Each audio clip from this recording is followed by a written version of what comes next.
The villa was too quiet. Victor Monroe had once paid architects to ensure silence here, triple pane glass, ocean winds reduced to whispers. But now the hush pressed in like punishment. He sat in the same leather chair every morning, the television muted but glowing, screen after screen replaying the trial that had ended him. Evelyn's voice haunted the clips, calm and undeniable. He has never held them. He poured a drink, neat whiskey, but the glass stayed untouched on the table beside him. His empire was no longer his. Whispers from boardrooms had turned into news headlines. Monroe Holdings facing leadership vote. Sources say board to push Victor out. He read the words again and again, as if repetition could soften their edges. Victor still told himself he had leverage. Decades of deals, skyscrapers that carried his name, investors who once called him irreplaceable. But silence answered back. Calls went unanswered. Partners who once begged for meetings now refused them. He was radioactive, not because of market failure, but because of Evelyn. His downfall wasn't financial. It was human. Across the city, Evelyn Monroe walked into cameras with her children at her side. No luxury gowns, no staged smiles, just simplicity, black coats and honest eyes. The press adored it. Clips of her adjusting her son's scarf or kneeling to tie a shoelace went viral. Morning shows called her a symbol of quiet strength. Editorials praised her composure. Charity boards invited her to speak. What Evelyn had once begged Victor to allow, visibility, she now commanded on her own terms. If this story resonated with you, subscribe to the channel and spread the word and tell us where you're watching from. Rachel Lynn, always a step behind her, fielded calls and booked appearances, but Evelyn didn't seek them. She only spoke when it mattered. Her foundation's first initiative, a fund for single mothers isolated by financial control, drew millions in donations overnight. The city that had once been Victor's empire now lit up with her name. And somewhere on the other side of that same city, Nadia pressed her palms against blackout curtains in a borrowed apartment. She hadn't seen sunlight in days. Headlines carried her face under every ugly caption. Mistress. Gold digger. Destroyer of a family. She scrolled until her vision blurred, comments telling her to disappear, to rot, to die. Nadia thought of the balcony more often now. One step and the noise would vanish. But Evelyn's words at their last meeting clung stubbornly. You're not my enemy. You're the next version of me. They hurt because they rang true. She had stepped into the same story without knowing it, and she was paying the same price. Her phone buzzed again. Victor's name flashing. She didn't answer. She hadn't since Evelyn warned her not to. But the buzzing itself burned her resolve. Part of her still wanted to hear him, to believe she mattered. Each ring was a knife, proof she hadn't really escaped. Back in the villa, Victor finally touched his drink. The whiskey was warm, bitter, but he forced it down. He opened his laptop, scrolling through numbers, forecasts, stock charts. None of it mattered anymore. The markets didn't tremble at his touch. The city didn't bow. His name wasn't trending for power, it was trending for shame. For the first time in his life, Victor Monroe realized he could lose everything, not because of enemies at the table, but because of the family he had never held. The villa lights dimmed automatically at sunset. Victor didn't notice. He stared at the reflection in the black glass wall, an empire's ghost staring back. Outside, the ocean moved endlessly, indifferent, and in the city beyond, Evelyn rose, Nadia hid, and the board prepared its knives. Victor whispered into the empty air, half plea, half warning. They'll regret this. But the silence answered louder. The villa was darker than night itself.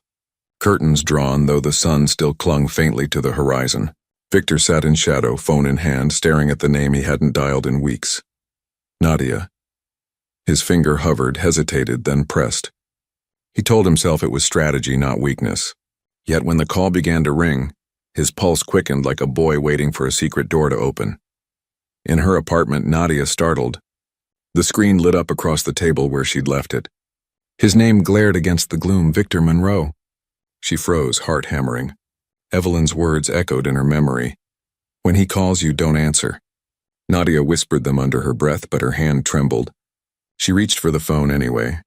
Silence stretched until the third ring. Then, against reason, she pressed accept. Victor. Her voice cracked on the single word. Nadia.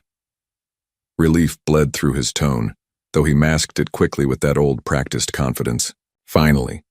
I thought you'd forgotten me. She closed her eyes. The sound of his voice was poison and comfort all at once. I shouldn't be talking to you.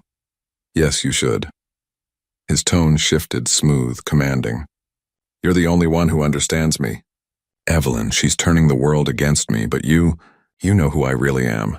Nadia's throat tightened. She wanted to believe it, wanted to sink back into the fantasy he had spun for years. Yet the image of Evelyn's calm face, her steady voice in court, burned through the illusion. Victor, she whispered. The world saw. They saw everything. You can't undo that. He leaned forward in his chair, gripping the phone tighter. Listen to me. None of it matters if you're with me. I'll fix this. We'll leave. Private islands, new names, no one can touch us. Just say the word. His promises rolled through her like waves, luxury, escape, belonging. For years she had lived for those words, but tonight they rang hollow. She thought of her ruined career, the online abuse, the balcony where she had nearly stepped into silence. Promises hadn't saved her then. Her silence stretched sharp as glass. Victor pressed harder. Don't betray me now, Nadia. You and I, we're not like them. I chose you because you're stronger, smarter. We can win this together. She flinched, not at his praise, but at the memory of Evelyn saying almost the same thing years ago. He told me I was the only one who saw the man behind the empire. The truth landed heavy. He had recycled the same script, only swapping names. Victor. She swallowed, voice trembling. Do you even hear yourself? You said those same words to her. And maybe to others before me. I was never special, just the next. For the first time, silence answered him. Victor's breath caught. Anger rippled under his calm. You don't know what you're saying, but Nadia did. She knew it too well. Her hand shook as she pulled the phone from her ear. Don't call me again, she whispered. And before she could lose her nerve, she ended the call. Victor stared at the screen, stunned, as if her refusal were impossible. For a man who had bought and sold entire skylines, one woman's silence was the sharpest rejection he'd ever known. Across the city, Nadia sank to the floor, the phone slipping from her hand. Her body trembled, but for the first time it wasn't from weakness. It was from choosing herself. Yet outside her window, headlights slowed. A black car idled at the curb, waiting, watching. The studio lights were softer than Evelyn expected. Warmer, too, as if the producers had conspired to shape her into something untouchable. Cameras blinked red across the room, their lenses capturing every angle of her posture, her steady eyes, the calm in her breath. Rachel Lynn sat just off stage, arms crossed, a silent anchor in case Evelyn faltered. She didn't. This isn't about scandal, Evelyn began, her voice clear but not theatrical. It's about children. Mine, yes, but not only mine. There are women everywhere living in silence, raising children in isolation because someone wealthier, stronger, or louder told them their voices don't matter. The host leaned forward, careful not to interrupt.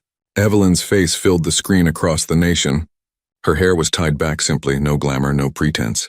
When I stood in that courtroom, she continued, I wasn't asking for justice. I was taking it. And now I want to share it. That's why today I'm announcing the Monroe Foundation for Abandoned Mothers and Children. A photograph flashed on the screen behind her. 4 small boys in coats, Evelyn's hand on their shoulders. The audience drew in a collective breath. The image wasn't polished by PR firms. It was real, imperfect, and undeniably human. Every cent from the Monroe Family Trust, every dollar once allocated to his empire, will now fund shelters, legal aid, and education for families silenced like mine. My sons will grow up knowing not what their father denied, but what their mother built. The applause that followed wasn't scripted. It rose like thunder, overwhelming even the cameras. Clips would replay endlessly by morning. Evelyn Monroe's poised announcement, her refusal to ask for pity, her insistence on strength. Overnight hashtags bloomed. Evelyn's rise, our justice is heritage, Ash Monroe Foundation. Commentators who once speculated if she was cold now called her a hero. Backstage, Rachel squeezed her arm. You just rewrote the story, she murmured. Evelyn only nodded, though her eyes shimmered with the weight of it. This wasn't triumph. It was responsibility. Across the city, Victor watched from the hollow of his villa. The television screen glowed in the dark. Evelyn's voice carrying through the empty glass hallways he'd once called home. He didn't move, barely breathed, but his knuckles whitened around the armrest of his chair. "She used my name," he muttered. "She used my family's trust." The assistant who had been summoned hours earlier shifted nervously. "Sir, the market's responded already. Public support is overwhelming. Shareholders are calling for—" Victor cut him off with a glare. "Don't tell me about shareholders. Tell me how she dares to stand there using my legacy to bury me." The assistant said nothing. He had no answer, and Victor didn't need one. His chest rose and fell in sharp bursts, anger and disbelief twisting together. For years Evelyn had been invisible, a shadow behind his empire. Now she was untouchable, not because she had money, but because she had the world. On every channel her face appeared. On billboards, on social feeds, in headlines glowing across stock tickers. Evelyn Monroe. From silence to strength. Victor rose suddenly, pacing the length of the room. His reflection followed him across the glass. He despised the man staring back, shaken, irrelevant, sidelined by the woman he had dismissed. "She thinks she's won," he hissed, gripping the edge of the bar so tightly the crystal glasses rattled. "But this isn't over." He poured himself another drink, though the last one still sat untouched. Outside, the waves crashed endlessly against the cliffs, indifferent to his fury. And in the silence between them, Victor made a decision. If Evelyn wanted to play saint, he would remind her and the world exactly how cruel he could be. The knocks came at all hours now. Reporters leaned against the railings outside her building, voices rising through the cracked windows. Nadia stayed hidden behind blackout curtains, her phone on silent, though the vibration never seemed to stop. Every headline carried her name beside Victor's, her face beside Evelyn's, the mistress who broke a billionaire. She sat cross-legged on the floor, laptop open, screen casting pale light across her exhausted features. Pages of words stared back at her, the draft of a statement she had written a dozen times and erased a dozen more. "I didn't know about his children. He lied to me too. I was 24 and believed him." The sentences looked flimsy, childish, pathetic. She hated them. Every word felt like another plea for pity, and pity was all the world denied her. Her phone buzzed again. She glanced at it, dreading the name. Not Victor this time. A stranger. "You ruined a family. Hope you sleep with that." She tossed the phone across the couch and buried her face in her hands. Sleep never came anymore. Nadia's reflection in the blank television screen startled her. Hollow eyes, cheeks drawn thin, makeup abandoned. She thought of Evelyn in the interview, calm and composed, her sons at her side. Evelyn had faced the cameras and turned their judgment into strength. Nadia had only hidden. She turned back to the laptop. Her fingers hovered over the keys. She typed, "Victor told me his marriage was over. He told me Evelyn was cold, controlling. He told me I was different. I see now it was all manipulation." She stopped. Read it aloud. The words tasted bitter. Part of her wanted to send it to every journalist in the city, to burn Victor with the truth. Another part knew the risk he would retaliate. He always did. Nadia's mind replayed the phone call she had cut short days ago. His voice, smooth and commanding, promising escape, a future. She shivered, realizing how close she had come to believing him again. She had lived too long inside Victor's story. Now the world demanded she tell her own. But would they believe her? Would they see a manipulated young woman, or just the mistress desperate to rewrite her reputation? Tears welled, hot and angry. She slammed the laptop shut. The draft stayed unsent, suffocating on the hard drive like a secret confession. A sudden knock jolted her. 3 sharp raps on the door. She froze, breath caught in her throat. Reporters never came this high. They shouted from the street. Slowly she crept to the peephole. Empty hall. Just silence. Her phone buzzed again. This time a withheld number. She let it ring out, trembling. When it stopped, she opened her laptop again, reopening the draft. Her eyes scanned the words she had written, each line a knife against Victor's control. She imagined Evelyn reading them, imagined the world finally seeing him for what he was. Her cursor blinked at the end of the last sentence, urging her to press send, but she couldn't. Not yet. Nadia closed the laptop again and pressed her forehead against the lid, whispering, "Not tonight." Outside, the flash of a camera lit her window through the curtains. Somewhere in the darkness, someone was watching, and across the city, Victor Monroe was already planning his next move. The conference room reeked of old power. Mahogany table polished to a shine, crystal glasses lined untouched, and walls of glass looking down on the city Victor once ruled. Now the reflection staring back at him looked cornered. His lawyers sat in a semicircle, screens glowing with files dredged from digital shadows. Her modeling history, one began, sliding a dossier across the table, brands canceled contracts. And here, old photos from her early career, suggestive, reckless, easy to frame. Victor flipped the pages without expression. Nadia's younger face smiled back at him from magazine spreads, once symbols of ambition, now ammunition. Leverage, another lawyer added. She's already drowning in public opinion. If we redirect the spotlight, make her the aggressor, the opportunist, then you're not the predator. You're the victim of manipulation. Victor leaned back, lips curling faintly. The mistress becomes the mastermind, he murmured. Yes, the lawyer confirmed. We craft a narrative. She seduced you, exploited your generosity. She knew you were vulnerable during a difficult marriage and used it for financial gain. Once we leak this, she'll have no credibility left. The idea pleased him. It was cruel, calculated, and most of all familiar. He had built his empire on sacrificing the weak. This was no different. What about Evelyn? Victor asked, voice low. A pause. The lead lawyer cleared his throat. Public sympathy is entrenched. Attacking her directly would backfire. But if Nadia absorbs the blame, Evelyn's rise looks less like a righteous crusade and more like collateral damage. It dilutes her authority without striking her outright. Victor's gaze drifted to the skyline. He imagined headlines rewritten. Victor Monroe misled by gold digger model. Mistress orchestrated family collapse. He could almost hear the anchors repeating it, almost feel the balance shift back in his favor. Timing is everything, Victor said finally. Agreed, the lawyer replied. We propose a press stunt. Not just a statement, something visual, undeniable. You address the media directly. Speak as a betrayed man reclaiming his dignity.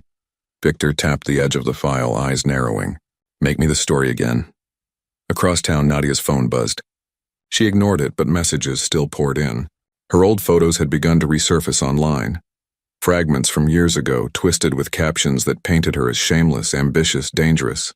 She didn't know the lawyers were behind it, not yet. She only felt the walls closing tighter, the whispers louder. In the villa, Victor rehearsed before the mirror, whiskey glass in hand. I was misled, he said aloud, tone rehearsed but heavy with false sorrow. Like so many men, I believed in someone who saw only my wealth. I failed my family, yes, but I was blinded. Manipulated, used. He stopped, adjusted his tie, tried again.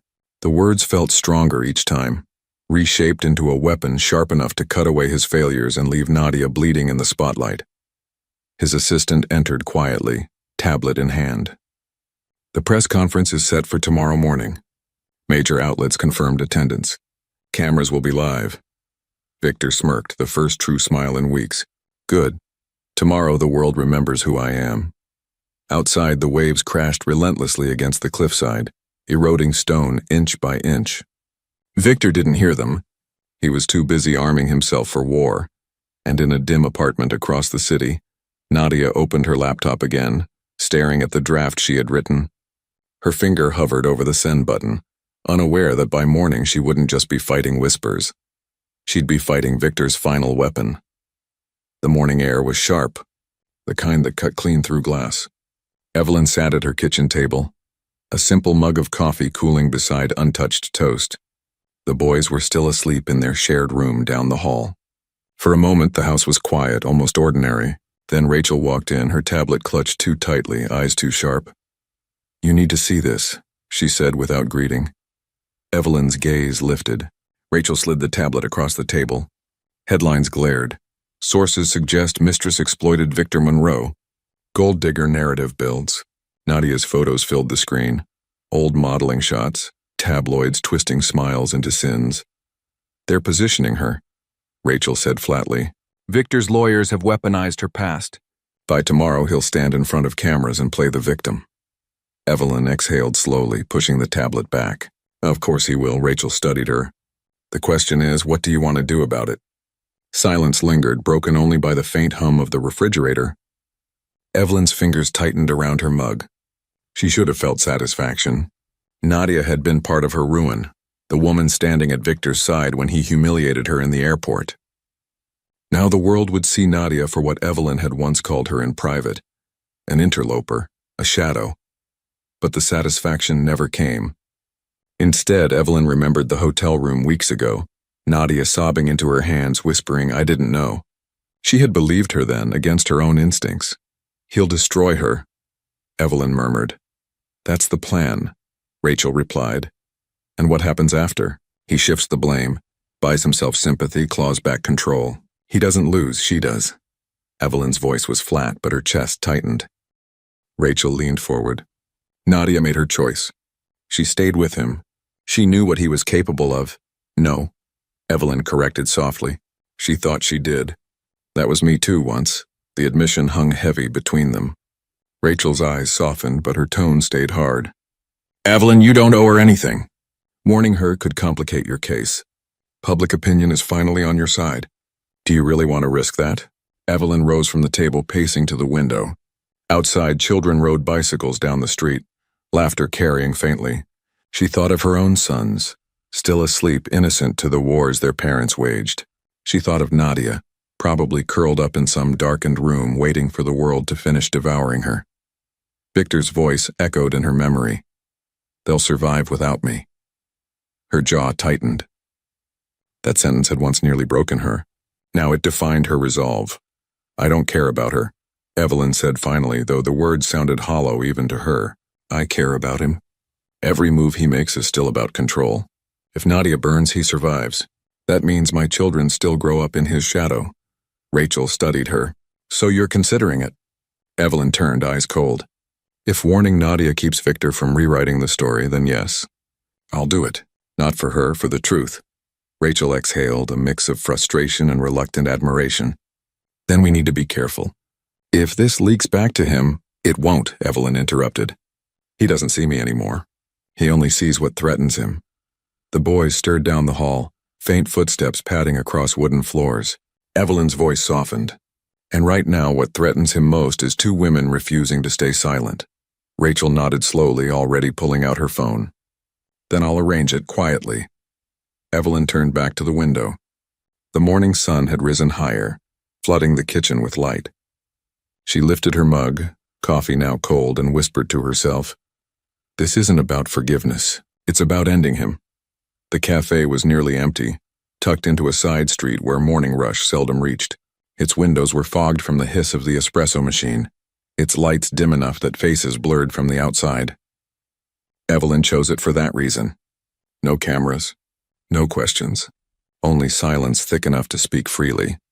She sat in the back corner, posture straight, hands folded around a cooling cup of tea. Across from her, the chair remained empty. Rachel had arranged it quietly, through a chain of calls that left no trail. Still, Evelyn half expected Nadia not to come. But then the door opened. Nadia slipped inside with the weight of someone walking into judgment. Her hair was pulled back in a messy knot, oversized sweater swallowing her frame. She looked younger, frailer, stripped of the glossy armor Victor once draped her in. Their eyes met across the room. For a moment, neither moved. Then Nadia walked forward, each step uneven, as though she wanted to turn back at any second. She sat, avoiding Evelyn's gaze, fingers knotted together. "You asked me here," she whispered. Evelyn studied her quietly before speaking. "Victor's lawyers are preparing to destroy you. They've dug through your past. Old photos, contracts, anything they can use." Nadia's head lifted, eyes wide, trembling. "No. Yes." Evelyn's tone was steady, cutting. "He'll stand in front of cameras tomorrow and paint you as the manipulator, the gold digger who seduced him. You'll be the reason his empire fell, not him." Nadia's breath hitched, panic flickering across her face. "Why are you telling me this?" "You should want me gone. Everyone does." Evelyn leaned in, voice low but sharp. "Because if you burn, he survives. And if he survives, my sons grow up under his shadow. I won't allow that." Silence stretched between them. Nadia's eyes brimmed, her voice breaking. "You don't understand. I don't have what you have. A family, a cause. I only had him. And now I'm nothing." Evelyn's jaw tightened. "You're not nothing. You're his pattern. And patterns only break when someone refuses to play their part. Nadia swallowed hard, staring down at her trembling hands. So what do I do? You decide, Evelyn replied. Disappear quietly, let him erase you, or stand and fight and risk everything. The words settled heavy in the air. Outside, a bus rattled past, headlights cutting briefly through the fogged glass. Inside, the cafe seemed to shrink around them. Nadia finally met Evelyn's eyes. For the first time, she saw not just the betrayed wife, but the strategist, the survivor. If I fight, he'll destroy me. He'll try, Evelyn said simply. But this time you won't be alone. The promise startled Nadia. Tears slipped down her cheeks before she could stop them. She pressed a hand to her mouth, muffling a sob. Evelyn didn't reach out, didn't comfort, she only waited. At last, Nadia exhaled shakily. I don't know if I'm strong enough. Evelyn's voice was steel. Strength isn't a feeling. It's a choice. Nadia looked down again, her reflection faint in the dark tea between them. The decision loomed impossible, inescapable. She wiped her eyes, nodded once, uncertain but willing. Evelyn rose first, placing a folded slip of paper on the table. When you're ready, call this number. It will change everything. Then she left, footsteps calm, leaving Nadia staring at the paper as though it weighed 1,000 pounds. Behind her, the cafe door closed with a soft click, and Nadia realized the choice wasn't tomorrow's. It was now. The television glared against the dim apartment walls, its light spilling across the cracked coffee table and piles of unopened mail. Nadia sat curled on the edge of the couch, blanket wrapped around her shoulders like a shield. Her laptop sat closed, the draft statement still hidden inside it. She hadn't touched it since the cafe. Evelyn's words still pressed on her chest. Strength isn't a feeling. It's a choice. On screen, Victor Monroe adjusted his tie at the podium. Rows of cameras crowded in front of him, flashes erupting like gunfire. His voice came smooth, polished, carefully wounded. I've made mistakes, he began, lowering his eyes with rehearsed humility. I failed my family. I failed my marriage. But I was misled. I was manipulated at my weakest moment by someone who saw only my wealth, not my heart. Nadia's stomach dropped. He looked up, eyes shining with false regret. This woman inserted herself into my life, whispering promises, exploiting my trust. While my wife cared for our children, I was deceived. I believed lies, and I'm paying the price. The reporters erupted with questions. Who is she? Did she ruin your marriage? Victor held up a hand, feigning dignity. Out of respect for my children, I won't name her. But the damage is clear. She knew what she was doing. Images began flashing on the screen beside him. Her old photos, grainy, overexposed, twisted into evidence, smiling in a bikini on a long-forgotten vacation, laughing at a party with a drink in hand. A modeling shoot that once felt like triumph, now weaponized as shame. The caption beneath each photo burned, the gold digger who broke the Monroes. Nadia's breath came fast, shallow. Her phone buzzed on the table, notifications piling in. Slut manipulator. You got what you wanted. She shoved it aside, eyes locked on the screen. Victor's voice cut deeper. I loved my wife. I love my children. And I will spend the rest of my life rebuilding what was taken from us by her betrayal. Her betrayal. Her fault. Her ruin. The blanket slid from Nadia's shoulders. She stood abruptly, pacing the room, shaking. This was it, the final erasure. He was burying her alive, turning her into a monster the world would spit on forever. Evelyn had been right. He wouldn't just discard her. He would salt the ground where she once stood so nothing could grow again. Her chest heaved. She stopped in front of the window, staring at her reflection in the dark glass. Eyes swollen, hair unkempt, but beneath the wreckage something else stirred. Not pity. Not shame. Anger.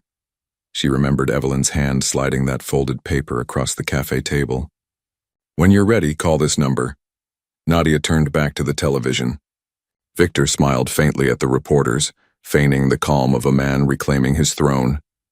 But she saw the lie now, naked and desperate. He needed her silence to win. Without it, his story collapsed. Her hands trembled as she snatched her laptop, flipping it open. The draft statement blinked on screen, cursor waiting. She read the first line aloud. I didn't know about his children. He lied to me too. This time the words didn't feel pathetic.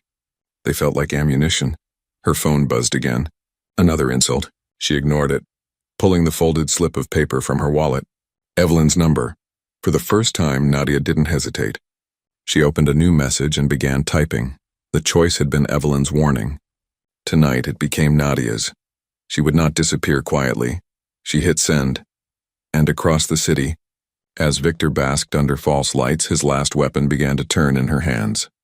The meeting happened in a narrow office above a quiet law firm, far from the reporter-swarming city courthouses. Nadia arrived with her hood pulled low, clutching her phone as though it were both weapon and lifeline. Rachel Lynn waited at the desk, her sharp eyes assessing the woman Evelyn had once called the next version of me. "You have something?" Rachel asked. Nadia's throat was dry. She unlocked her phone with shaking fingers, opening the files she had replayed over and over. "He doesn't know I kept them." Voice notes, messages, late nights when he forgot himself. Rachel leaned forward. "Let me hear." Nadia pressed play. Victor's voice spilled into the room, smooth but unguarded. "If they don't make it, it'll be less complicated. I never wanted them anyway. Four mouths, four shadows. They'll only slow me down." Rachel's jaw clenched. She motioned for the next clip. Another recording, Victor whispering into the dark. "If Evelyn doesn't fight back, good. If she does, I'll bury her. The children are leverage, not legacy." The silence afterward felt heavier than the words themselves. Nadia's hands trembled as she locked the phone again. I didn't want to believe it when he said it. I thought, maybe it was anger. But now, after what he did to me, I know he meant every word. Rachel's voice was cold steel. "These recordings don't just expose him. They annihilate him." For a moment, Nadia looked like she might crumble. "If you use them, he'll know they came from me." Rachel studied her. "Then you need to decide. Stay silent and let him win, or speak and never look back."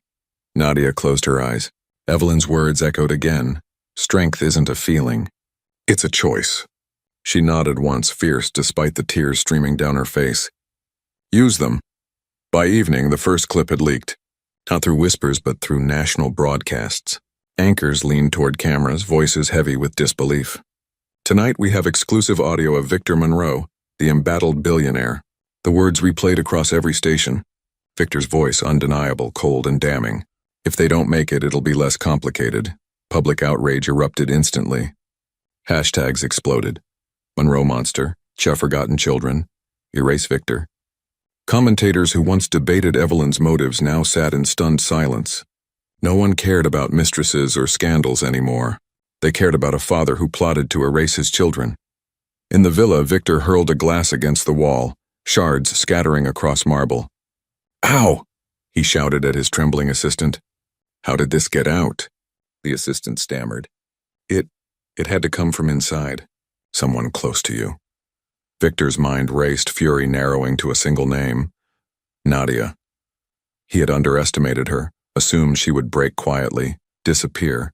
Instead, she had turned the knife in his back. Across the city, Evelyn sat with Rachel, listening to the broadcast. Her expression didn't shift, though Rachel caught the faint tremor in her hands as her sons played in the next room. "It's over," Rachel murmured, but Evelyn knew better. Victor had built his empire on survival. Cornered animals didn't surrender. They struck. In her small apartment, Nadia watched the fallout unfold. Messages poured into her phone, apologies from old friends, interviews requested by journalists who once spat her name. For the first time, the world seemed to see her not as predator, but as proof of what Victor truly was. Her chest heaved as the weight lifted slightly. She whispered to herself, almost in disbelief, "I did it." But outside, headlights paused at her window again, lingering too long. The boardroom smelled of fear masked by cologne. 12 directors sat stiff around the gleaming table, documents stacked neatly before them. At the head, Victor Monroe leaned forward, his suit immaculate, his expression strained into control. But the air was different now. Once his presence dominated. Now silence mocked him. The chairman cleared his throat. "Mr. Monroe, in light of recent revelations, the board has voted." Victor's jaw tightened. He already knew, but the words landed like bullets. "You are hereby removed as CEO of Monroe Holdings, effective immediately." Papers slid across the table, signatures heavy with finality. Victor didn't look down. He scanned the faces instead, men and women who had once clung to his every decision. Now their eyes avoided his, shame and relief mingling. This company was my creation, Victor said, voice low, dangerous. Without me, you're nothing. The chairman folded his hands calmly. Without you, Mr. Monroe, we might finally survive. Security stood waiting at the door. Victor pushed back his chair, the screech of its legs echoing like protest. He walked out without another word, though his silence screamed louder than rage. Hours later, the world watched his fall unfold live. Cameras swarmed as Victor approached the courthouse steps, trying to summon the posture of a man still in control. Reporters shouted questions, their voices sharp, relentless. Mr. Monroe, do you deny the recordings? Did you really wish your children dead? Is this the end of your empire? He tried to answer, words fumbling. These recordings were manipulated. Boos erupted from the crowd, drowning him out. Some shouted Evelyn's name. Others jeered. A plastic bottle arced through the air, splashing against his sleeve. The cameras caught everything, the stumble, the flinch, the moment the billionaire became small. For the first time, Victor faced not envy, but ridicule. And it was live, broadcast into homes across the globe. Inside a quiet apartment, Evelyn did not watch. Her sons played on the living room floor, blocks stacked into crooked towers. She knelt among them, hair tied back, her laughter soft, unbothered by the spectacle playing elsewhere. Rachel entered briefly, phone buzzing with updates. It's happening now, she said. Evelyn only smiled faintly. Let the world watch him collapse. I've seen it already. Rachel hesitated, then nodded, leaving her in peace. Evelyn returned her gaze to her boys. For once, they weren't shadows of Victor's story. They were simply children, loud, messy, alive. Across the city, Nadia's apartment stood empty. The curtains drawn, the bed unmade, the closet half bare. Her phone lay abandoned on the counter, buzzing with calls unanswered. She hadn't told Rachel. She hadn't told Evelyn. She had simply vanished. Some said she fled overseas, others whispered she had checked into a clinic. Headlines speculated for days, but the truth was quieter. Nadia had chosen disappearance over spectacle. Her final act wasn't to fight for attention, but to step out of its glare forever. Meanwhile, Victor returned to his villa. The gates clanged shut behind him, but they no longer sealed a fortress, they sealed a prison. Reporters camped at the cliffs, drones hovering overhead, hungry for his next stumble. Inside, he wandered the glass halls like a ghost. In the living room, the television blared coverage of his own ruin. Evelyn's foundation was praised. Rachel quoted as strategist, Nadia's recordings replayed in endless loops. Victor stood before the screen, face pale under its glow. His lips moved, forming words no one heard. On live TV, the empire had ended. In his villa, only silence remained. Spring arrived like a quiet promise. The city, once swollen with Victor's name, now carried Evelyn's instead. Headlines spoke of her foundation, her speeches, her measured appearances at charity galas. Photographers caught her walking into events with her sons, 4 boys in matching coats, their hands tucked into hers. The images were splashed across glossy covers, not as scandal, but as symbols of survival. Yet Evelyn never lingered in the spotlight. She said little, posed briefly, then retreated. The real joy was elsewhere. At dawn, she walked her sons to school, backpacks bouncing against their small shoulders. She laughed when they argued about who got to hold her hand. In the afternoons, she sat on park benches while they tumbled through grass, chasing each other in dizzy circles. No cameras, no microphones, only the unpolished sound of children's laughter. Rachel often joined her, tablet always in hand, eyes scanning emails. The board wants you on a panel next month, she'd say. Evelyn would shake her head, smiling. They can wait. My boys can't. Rachel learned not to argue. She had watched Evelyn endure humiliation in silence and emerge unshaken. Now she watched her rebuild life on her own terms, not as the billionaire's wife, not as the betrayed woman, but as a mother who had taken back her story. At night, Evelyn tucked the boys into bed, kissing each forehead, whispering the same words, "You are loved. You are mine." She would linger at the doorway, listening as their voices faded into sleep. The mansion she once called home had been filled with silence. This small rented house thrummed with noise, and for Evelyn it was enough. Beyond the city, rumors of Nadia surfaced months later. A tourist snapped a photo in Lisbon. A woman at a cafe terrace, hair shorter, eyes brighter, a simple linen dress instead of designer silk. She looked older, freer. The picture went viral for a day before vanishing into the churn of the internet. But those who studied it saw the change. Nadia was no longer the mistress, no longer the scandal. She sat with a laptop open, coffee in hand, smiling faintly at something on the screen. Whispers said she was building a consultancy for young models, warning them of contracts and men like Victor. She granted no interviews, gave no statements. Her survival was quiet, her independence unbranded. For once, she chose obscurity. Evelyn saw the photo one evening when Rachel slid it across the table. She studied Nadia's smile. The lines of her face softened by sunlight. For a long moment, she said nothing. Then she handed the tablet back. She made her choice, Evelyn murmured. Good. Rachel searched her eyes. You don't feel betrayed? Evelyn shook her head. We were both betrayed. That's different. Silence lingered, filled with the muffled laughter of the boys in the next room. Meanwhile, Victor's name faded. Stocks erased him, interviews ignored him. History began writing over his empire. But Evelyn no longer followed the headlines. She didn't need to. Her mornings were for packing lunches, her afternoons for homework spread across the kitchen table, crayons rolling under chairs. She kept the foundation steady, but refused to let it swallow her.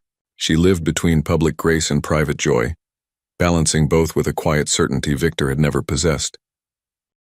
On a Saturday afternoon, Evelyn stood at the park watching her sons swing higher and higher. Their laughter carried through the crisp air, unburdened, free.